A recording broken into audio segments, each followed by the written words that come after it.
Hola a todos. Inicialmente, quería comenzar este video con automóviles y con el rescate de vidas, pero las circunstancias durante la grabación de este video cambiaron un poco. Mis planes. Entonces, ¿qué sucedió? ¿Y cómo es que, solo por una sustancia, terminé en el hospital con quemaduras de segundo grado? Bueno, vamos a averiguarlo.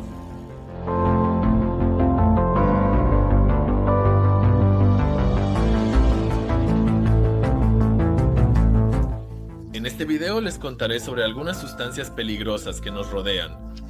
Algunas personas no sospechan en absoluto, pero que pueden causar un daño bastante fuerte si se manejan sin cuidado. Pero quiero comenzar no con la sustancia por la que tenía este vendaje, sino con la que salva la vida de la tripulación de los submarinos y también proporciona oxígeno para respirar a los rescatistas y bomberos.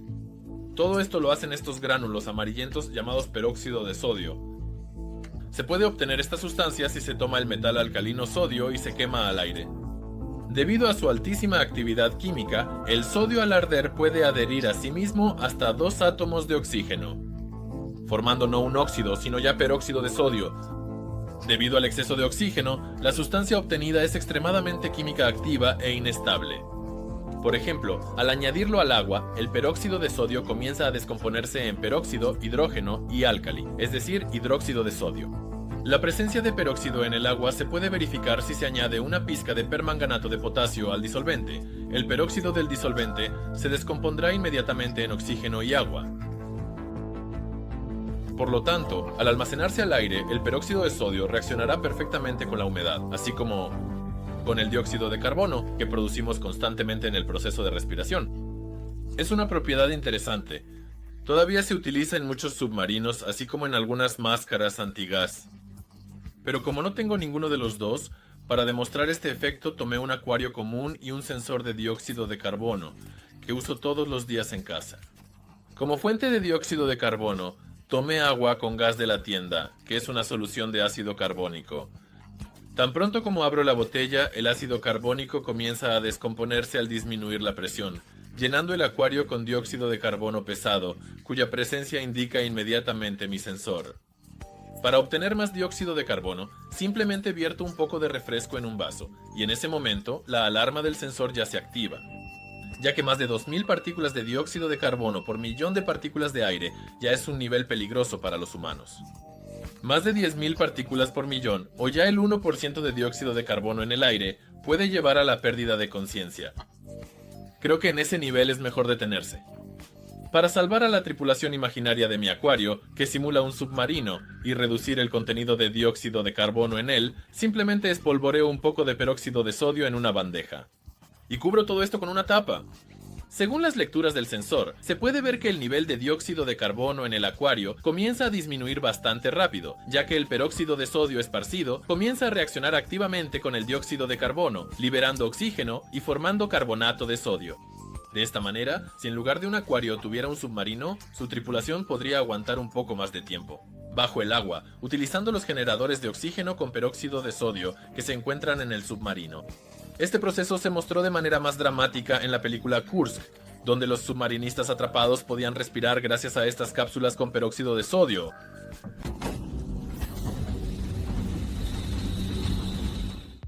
Si se toma peróxido de sodio seco y se le añade un poco de agua, entonces se iniciará una reacción extremadamente violenta, con la liberación de una gran cantidad de calor, así como de oxígeno puro.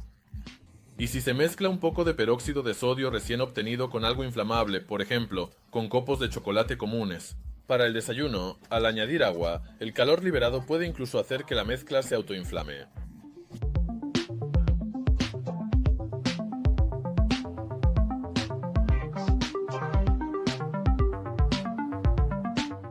Pero en realidad, esta reacción es muy sensible a la calidad del propio peróxido de sodio, ya que con un reactivo viejo, este experimento no me funcionó. Parece que con el tiempo, parte del peróxido ya se ha convertido en carbonato, lo que detuvo la reacción. ¿No? ¿Quiere? ¿Qué es esto? Bueno, sin la presencia de combustible. En la reacción con agua, el peróxido de sodio solo chisporroteará y se calentará, ya que no hay nada que pueda arder. Aunque, por ejemplo, en la película Kursk, al caer el generador de oxígeno con peróxido de sodio en el agua, ocurrió una fuerte explosión. No se sabe por supuesto por qué, así que lo más probable es algún tipo de mito cinematográfico. Sin embargo, con el peróxido de sodio hay que ser extremadamente cuidadoso, ya que no está claro qué tipo de materia orgánica puede encontrarse en su camino. ¿Y qué sucederá si se le añade una gota de agua? La autoignición no ha sido descartada. Y ya que estamos hablando de generadores de oxígeno, vale la pena mencionar una sustancia muy peligrosa e inusual que cuelga en kilogramos sobre las cabezas de los pasajeros de avión. Me refiero al viejo y conocido clorato de potasio. Esta sustancia también se llama sal de Berthollet, en honor al químico francés Claude-Louis Berthollet, quien fue el primero en obtener clorato de potasio al hacer pasar cloro a través de una solución caliente de hidróxido de sodio. Hoy en día, esta sustancia se obtiene casi de la misma manera, solo que ahora con la ayuda de electricidad y una solución: cloruro de potasio. La sal de Berthollet obtenida es una sustancia extremadamente química activa y todavía se utiliza en pirotecnia, así como en cerillas comunes, ya que es la que más fácilmente inicia el encendido de la cabeza de la cerilla a partir de la reacción con el fósforo rojo aplicado en la caja. Azúcar común mezclado con clorato. El potasio se convierte en un verdadero combustible para cohetes, que se enciende con solo una gota de ácido sulfúrico. Y si se derrite la sal de Berthollet y se mezcla incluso con caramelos de goma comunes, también se encenderán más brillantes que los reflectores, en un ambiente oxidante tan potente. Todo porque al calentar clorato de potasio con sustancias combustibles, esta sustancia se descompone liberando una gran cantidad de oxígeno en forma de moléculas e incluso átomos, el llamado oxígeno atómico. En tales condiciones, ningún material combustible puede resistir. Incluso una hamburguesa seca se transforma al ser sumergida en clorato de potasio fundido, en una especie de primera etapa de un cohete espacial moderno.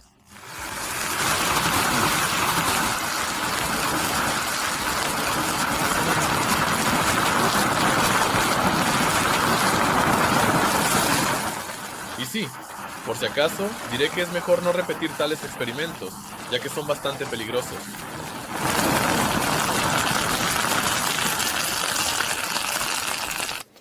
Pero, ¿cómo dirigir este poder hacia un uso pacífico?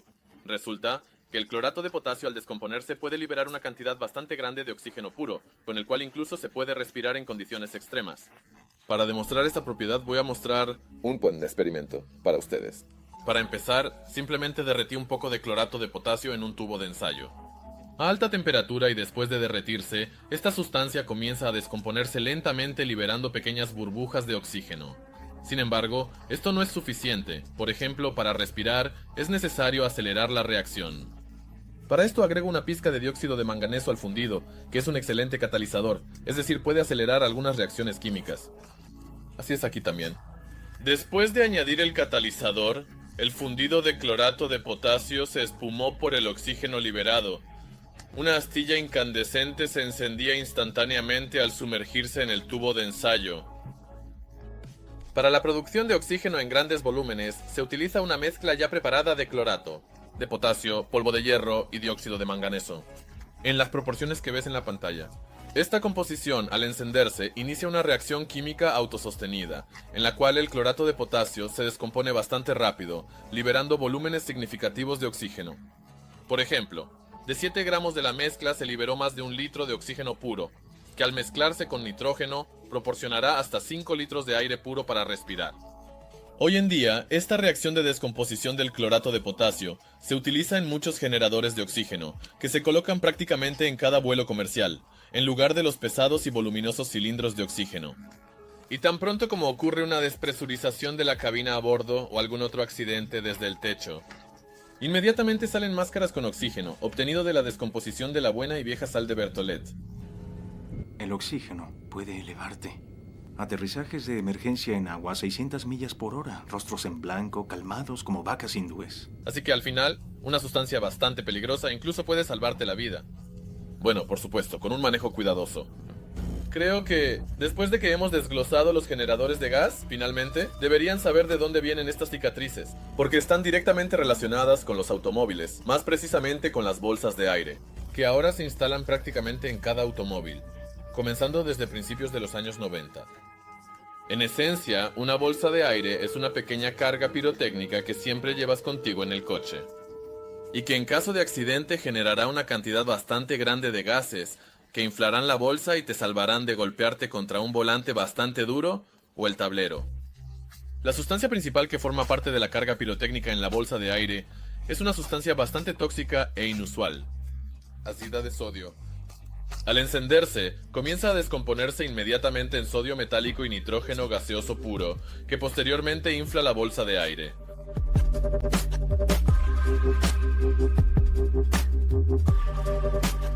Pero aún así, como pueden ver, incluso si se calienta ácida de sodio en un tubo de ensayo en su forma pura, esta reacción no ocurre tan rápidamente, y además con la liberación de vapores muy cáusticos de sodio metálico. Por lo tanto, en las bolsas de aire se mezcla la ácida de sodio con otras sustancias, por ejemplo, óxido de hierro y nitrato de potasio, que oxidan el sodio liberado y también aceleran la combustión de la propia ácida de sodio, lo que hace que la bolsa de aire se active en solo 40 milisegundos. Esto es incluso más rápido que parpadear. Para una mejor demostración de este efecto, compré varias bolsas de aire de diferentes años, pero por alguna razón me las vendieron sin los terminales especiales, y con los caseros no pude activarlas de ninguna manera.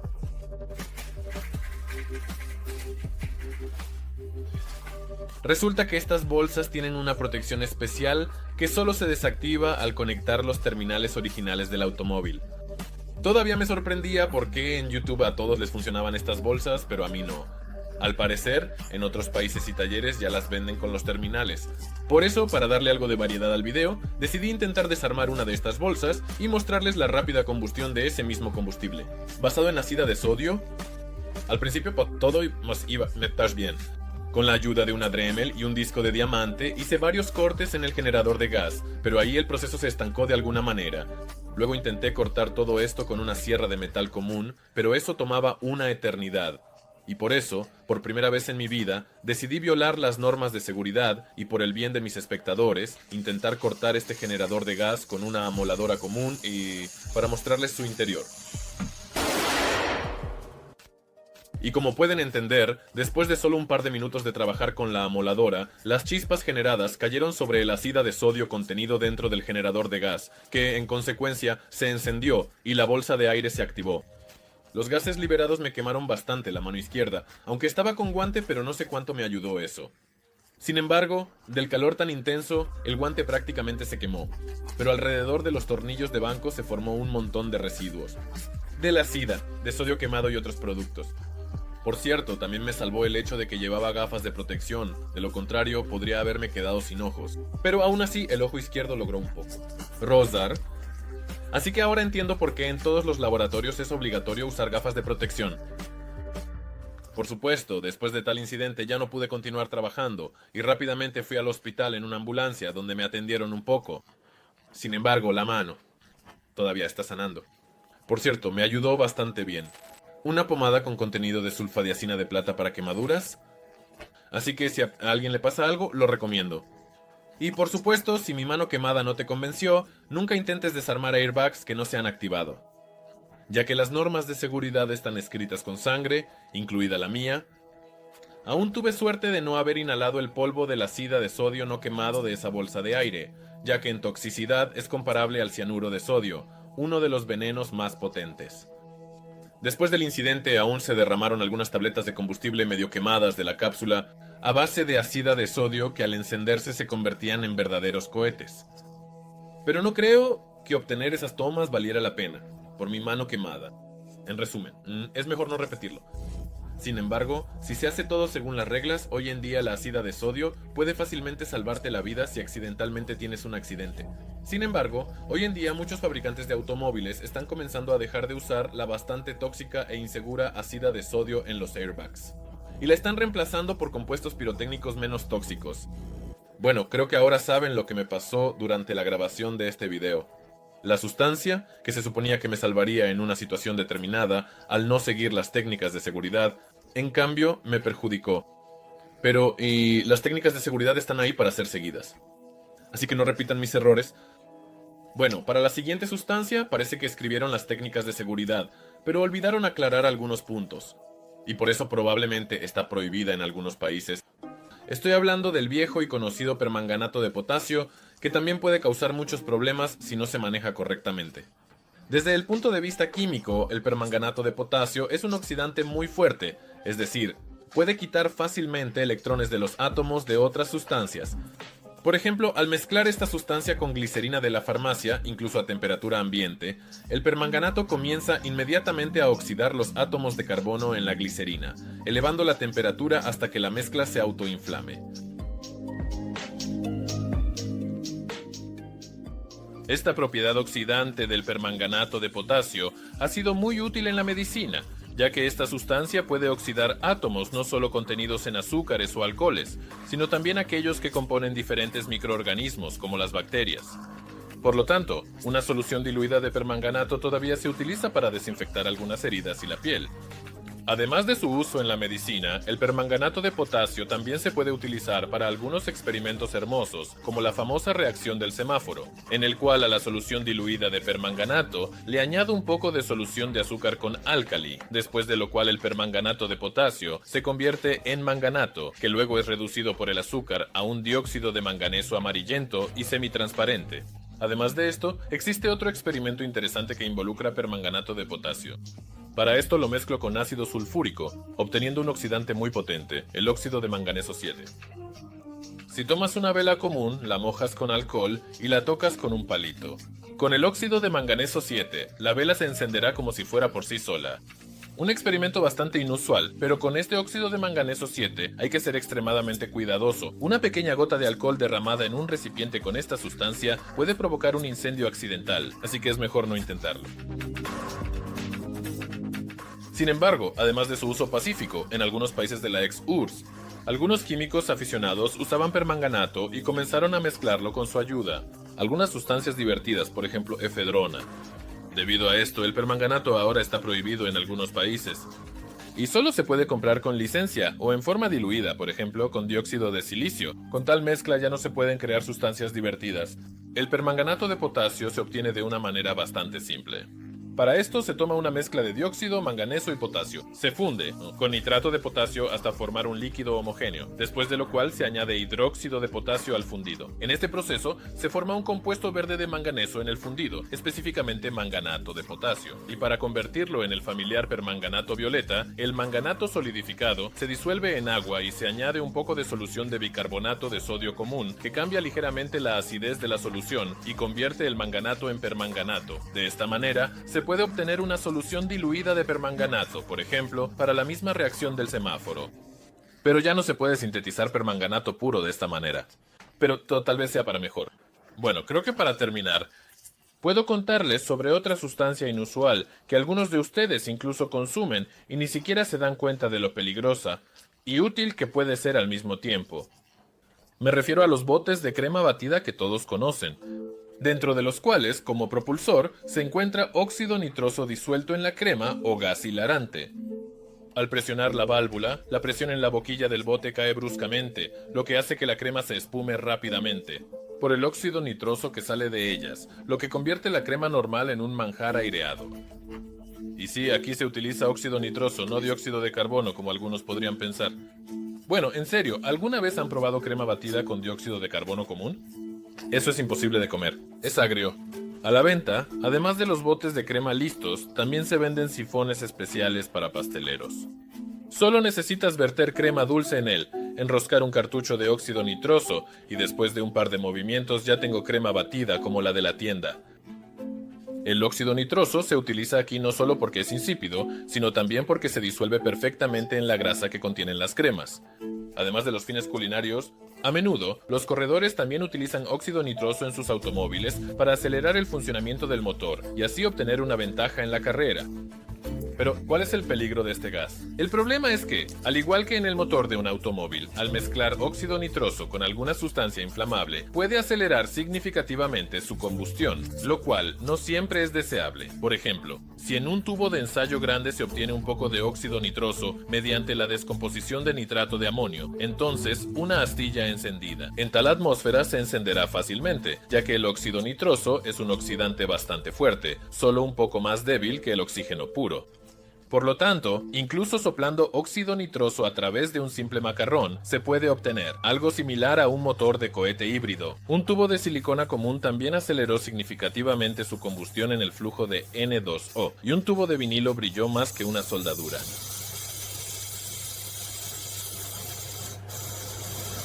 Además de su capacidad para oxidar todo a su alrededor, el óxido nitroso también tiene algunos efectos fisiológicos en el cuerpo humano. Por ejemplo, al inhalarlo puede causar somnolencia e incluso euforia. La propiedad inusual de este gas para inducir anestesia en las personas se ha utilizado desde mediados del siglo XIX. Los primeros son anestesiólogos.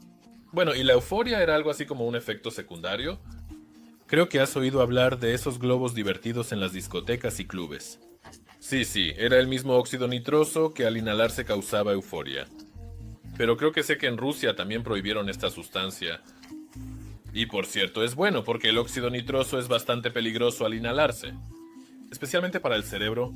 En los hospitales hoy en día el óxido nitroso se administra para anestesia de manera dosificada y en mezcla con sustancias auxiliares, así que allí todo es bastante seguro. Pero creo que no es por casualidad. Los anestesiólogos dicen que la anestesia solo se puede hacer una vez al año, ya que es muy perjudicial para la salud.